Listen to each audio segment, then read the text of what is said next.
Assalamualaikum warahmatullahi wabarakatuh. Halo semuanya, perkenalkan nama saya Harul Ansor dan pada kesempatan kali ini saya akan membahas tentang diplomasi atau lebih tepatnya evolusi diplomasi klasik. Kira-kira bagaimana sih diplomasi itu berevolusi di era klasik dan juga apa sih itu diplomasi? Jika penasaran, mari kita cari tahu bersama-sama. Nah, seperti pertanyaan yang tadi, apa sih itu sebenarnya diplomasi atau apa sih definisi dari diplomasi? Kata diplomasi sendiri diyakini berasal dari bahasa Yunani yaitu kata dipolun yang berarti melipat. Menurut S.L. Roy sendiri, diplomasi merupakan seni mengedepankan kepentingan suatu negara melalui negosiasi dengan cara damai apabila mungkin dalam hubungan atau dengan satu negara lain. Nah, jika kita membahas tentang sejarah dari diplomasi sendiri memiliki banyak era dan salah satunya adalah era diplomasi klasik modern di mana di era ini juga terdapat beberapa bagian di antaranya adalah India kuno, Yunani kuno, Romawi kuno, dan juga zaman Bizantium. Kita mulai dari sejarah diplomasi klasik modern di mana yang seperti dikatakan oleh Nicholson menyatakan bahwa asal mula diplomasi ikut terkubur di kegelapan zaman yang mendahului fajar sejarah. Literatur-literatur kuno yang masih ada menggambarkan bahwa malaikat sebagai pembawa wahyu antara surga dan bumi. Mereka digambarkan sebagai diplomat pertama. Selanjutnya, kita masuk ke zaman India kuno. Vedic, kita menjumpai referensi berbagai tipe utusan seperti duta, prahita, plagla, suta, dan sebagainya. Duta disebut sejak masa Rigveda dan sesudahnya. Istilah prahita digunakan pertama kali di kitab Yajurveda. Menurut Shana, duta adalah ahli dalam mengumpulkan informasi mengenai kekuatan musuh. Prahita merupakan seorang utusan yang dikirim oleh rajanya.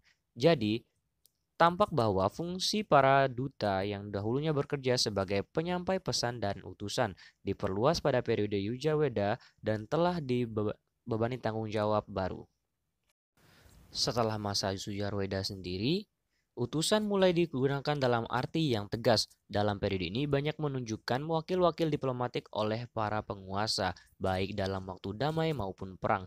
Plagla dan Suta merupakan pejabat-pejabat tinggi yang mempunyai pengaruh dan pemilihan raja-raja.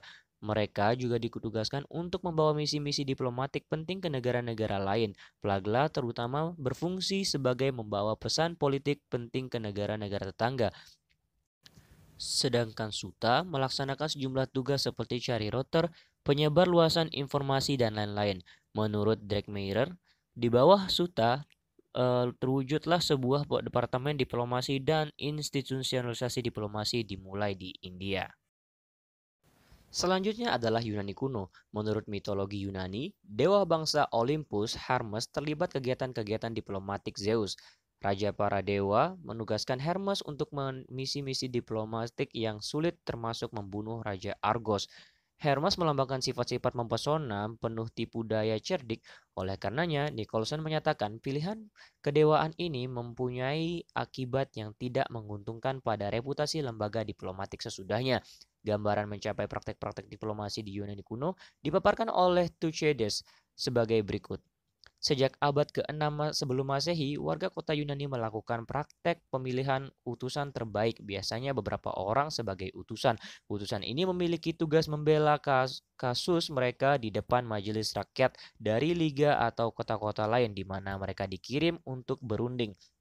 Para utusan ini juga diharapkan mengajukan gagasan dalam perundingan atau negosiasi yang dilakukan secara lisan dan di muka umum. Apabila negosiasi tersebut berhasil dan menghasilkan sebuah kesepakatan yang kemudian kesepakatan ini ditulis pada loteng suci agar bisa dilihat halayak umum.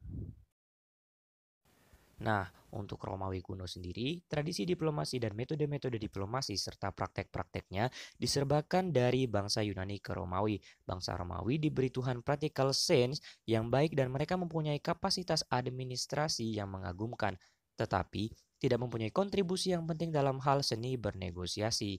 Meskipun demikian, bangsa Romawi dan perkembangan sarana-sarana diplomasi menciptakan beberapa ungkapan dalam hukum internasional seperti ius civile, hukum yang diterapkan pada warga negara Romawi, ius gentium, hukum yang diterapkan bagi warga negara Romawi dengan negara asing atau orang asing, dan ius naturale, hukum yang umum bagi seluruh umat manusia.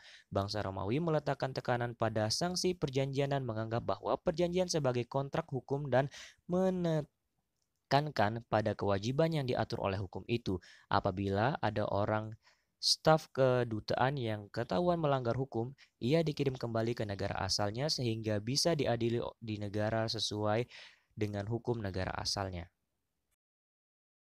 Nah, itu dia sedikit pemaparan singkat dari sejarah diplomasi klasik modern mulai dari India kuno, Romawi kuno, dan juga Yunani kuno. Mohon maaf apabila ada kesalahan atau kekurangan dari materi-materi yang saya sampaikan dan ada salah-salah kata. Terima kasih sudah menonton dan billahi taufiq wal hidayah. Wassalamualaikum warahmatullahi wabarakatuh.